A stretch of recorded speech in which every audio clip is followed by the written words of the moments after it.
Libo-libong jeep ang posibleng mawala sa kalsada kung hindi na palalawigin ang deadline ng PUV consolidation ngayong katapusan ng Abril. Pero ayon sa Transport Department, hindi dapat mangamba dahil may plano na sila.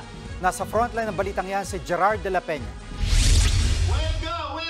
Sa kabila ng pagtutol ng ilang transport groups, wala na raw talagang atrasan ang nalalapit na deadline ng consolidation o pagsali ng mga tsuper at operator sa kooperatiba pagpatak ng April 30. Simula sa Mayo 1, bawal na talagang bumiyahe ang mga jeep na hindi nagpa-consolidate. Alam naman natin kung sino na yung may gusto, alam na natin sino yung may ayaw.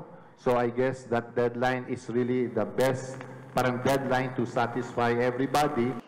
Ayon sa LTFRB, higit 78% ng lahat ng jeep at UV Express ang consolidated nationwide.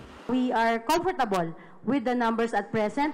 Pero ang problema, nagkakatalo yan sa kada rehiyon dahil may mga lugar na marami at meron ding kakaunti pa rin ang nagpa-consolidate. Sa Metro Manila, halimbawa, nasa 80% na ng mga ruta ang consolidated na, pero 52% pa lang na mahigit 49,000 na namamasadang units. Ang katumbas nito, ibig sabihin, halos kalahati o mahigit 23,000 na mga PUV ang posibleng mawala sa kalsada kapag hindi pa sila sumali sa kooperatiba bago matapos ang Abril.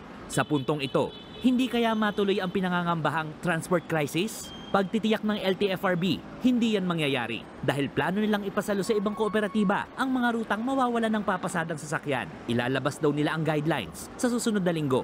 Kung mawawala totally itong mga bigorong vehicles, no? Marami pa rin transport organizations na willing na mag-modernize, no?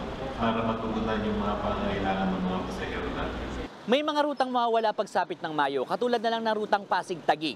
Dahil hanggang ngayon, ayaw pa rin ng mga operator dito na mag-consolidate o bumuo ng kooperatiba o korporasyon. May masakyan pa rin naman daw mga pasahero dahil sasaluhin ng mga ito ng kalapit na ruta kung saan consolidated ang mga operator. Pabor naman daw sa ganitong sistema ang mga operator na consolidated na. Dagdagan pa kami ng pasahero, humaba yung rota kasi mas humahaba yung rota, mas malaki ang chance na kumita. Nagbabalita mula sa Frontline, Gerard de la Peña, News 5. Mga kapatid, Jiggy Manikad po, iba na ang may alam at may pakialam sa panahon ngayon. Para sa konkreto, kumpleto at komprehensibong balitaan sa Frontline, mag-follow at mag-subscribe sa social media pages ng News 5.